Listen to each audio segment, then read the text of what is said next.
Welcome back to Master Your Glass with me, Livio, Lauro. Do chefs always cook, really? Or do they sometimes just want something already prepared? Well, I know the answer to that. It's that they sometimes want something already prepared.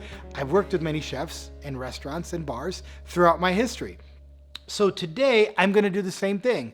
I am going to review BOXTAILS, which are ready-made cocktails, to see what they're all about. Hang in there with me. Let's give it a shot. Okay, so Drake's, as I mentioned, is a company that I highly respect. I've worked with them in the past, and I am unboxing their first one, which is the Watermelon Tini. Now, the good thing about starting with this is I'm not a watermelon fan, and so I'm gonna give them the harshest chance right here at the get-go. And so the Watermelon Tini probably goes in a martini glass, but let's face it, these are convenient for poolside, RV, any time where you don't have a lot of things available. And clearly in those cases, what you would not have available is a martini glass. So I'm going to go ahead and unwrap this and let's see what this is all about. Oh, wow. Very cool, very convenient. I'll start with that. There's a little hole on the top where you just carry it around, and then you can one hand push the button. I know this one here because there's a picture on it. It calls for lime. So I'm going to go ahead and give it a lime wedge. And the reason why I'm going to do that is because if I need to add more acid to this drink, I could just give it a squirt, I should say. By the way, I just fumbled. If you liked that, give me a like, give me a subscribe, smash the bell for Master Your Glass. We have a good time here. All right, let's try the Watermelon Tini.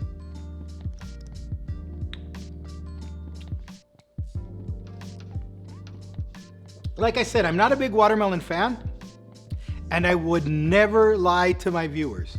This is actually good. It's good because it's not cloying. What happens with most beverages that are prepackaged is cloying. Cloying means it's so sweet, so sugary that it sits in your mouth and it just takes it over. Whereas in this case, I have fresh, which is a thing, and I have very easy drinking and vibrant. And so I'm giving this a thumbs up. Very cool. Let us move on to Mango Punch, another flavor that I don't really like a whole lot. Mango, I mean, I like a mango, but mango flavored drinks typically don't taste like a mango. Mango has a little bit of almost like a peppery, spicy notes to it, but mango cocktails are all about the sweet. So let's see. So again, I pull out this lid here and then I just slide that there. Makes it pretty easy.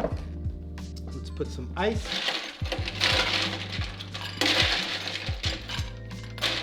In and I think I have to remove the capsule.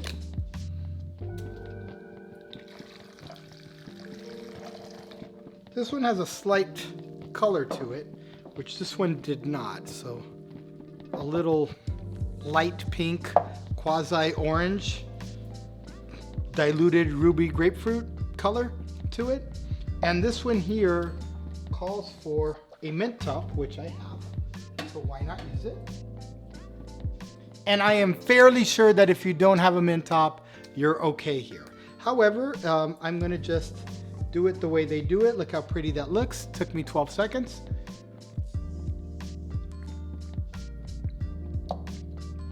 Now this one here is a little sweeter. It's a little more, it's not quite cloying yet, but it is getting there, which means this one here would be the version that I would forego in comparison to the first one that I had, which was the Watermelon Tini. But nonetheless, none of that super sweet blah that you get from many ready to drink cocktails. So, and what we learn as when we build cocktail recipes, especially here in Vegas where we have 43 million tourists coming from across the country, is that a little sweeter is what people like. So I would not be surprised if more people liked this one than this one, despite the fact that I liked this one more than this one. Moving on, our next one is a blackberry limeade. Okay, let's give this a shot and see. By the way, I'm wondering if all the buzzwords are here. They are. No artificial flavors, colors, or sweeteners. Very cool. USDA, oops. Give me a like for that. USDA Organic, gluten-free, vegan, and kosher. Dang. Okay. I'm wondering if you are drinking currently a seltzer, right? Which is, of course, seltzers right now are very popular. And people are defaulting to those a lot. I'm wondering if your seltzer has all the buzzwords that I just rattled off here. Let's give this a shot and go. So this one here has a little darker pink or a little more bright pink. Basically the color of the box. Looks pretty good. Looks pretty similar. And again, lime wedge. Just like that. And let's see what we have here.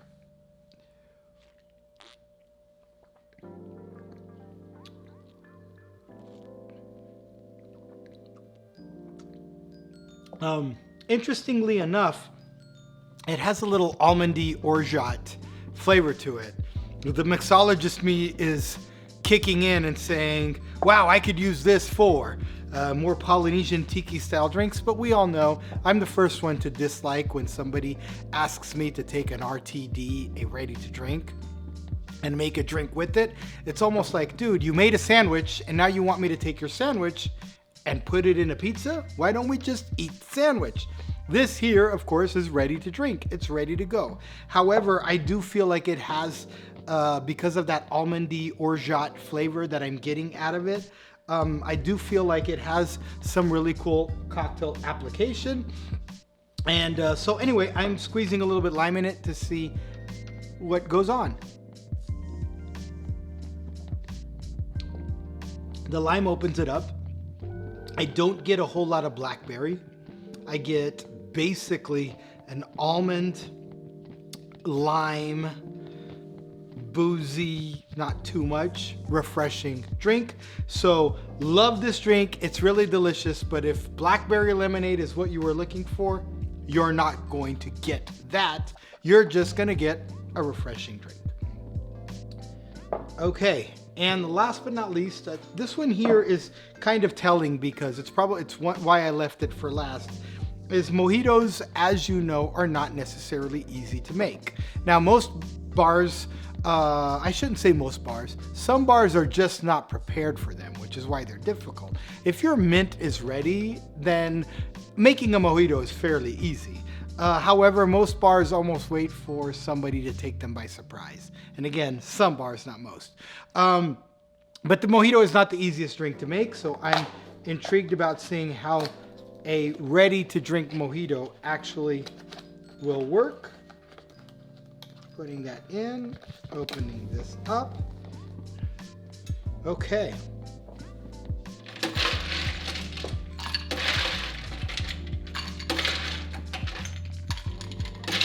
Okay, let's try this out.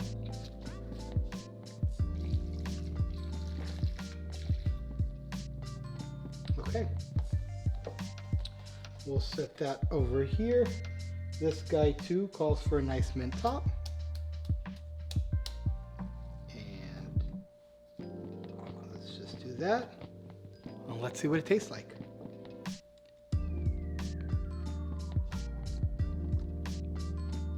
Well, I'll tell you this much, this is the best ready-to-drink mojito I've ever had. I've never been a fan of most of them, especially for something that is shelf-stable.